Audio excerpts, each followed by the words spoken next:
ఇప్పుడున్న వ్యవసాయ భూములన్నీ చాలా వరకు అత్యధికంగా రసాయనాలు వాడడం వల్ల నేలలోని సారం తగ్గిపోయి సిమెంటు దిబ్బలా మారిపోయినాయి. భూములన్నీ రసాయనాలకు అలవాటు పడడం వల్ల మందులు వాడకపోతే పంటలు పండడం లేదు. మన పంట భూమిలో రసాయనాల వాడకం తగ్గించి పంటలు పండించాలంటే ప్రకృతి ప్రసాదించిన చెరువు మట్టిని మన చేన్లలా తప్పకుండా వేసుకోవాలి.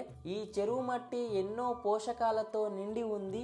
అడవుల నుంచి ఆకులు అలములు అన్నీ వర్షం పడ్డప్పుడు వరదలో కొట్టుకోవచ్చి చెరువు అడుగు భాగానికి చేరి మొత్తం కుళ్ళిపోయి సారవంతంగా తయారైన మట్టిని చెరువులు ఎండిపోయినప్పుడు తీసుకొని మన చేన్లల్లో వేసుకోవచ్చు.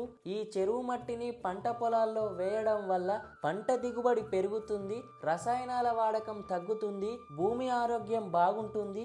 అందులో పండిన పంటను తిన్న వాళ్ళ ఆరోగ్యం కూడా చాలా బాగుంటుంది. చెరువులు కూడా లోతై నీరు ఎక్కువగా చేరి చెరువుని నిండు కుండలా నింపిన వాళ్ళం అవుతాం. ఈ సంవత్సరం అయితే మా తోటలో 4 ట్రాక్టర్ల వరకు చెరువు మట్టిని వేసినాం. చెలక భూములల్లా చెరువు మట్టి వేస్తే కూరగాయలు ఆకుకూరలు మంచిగా వండుతాయి.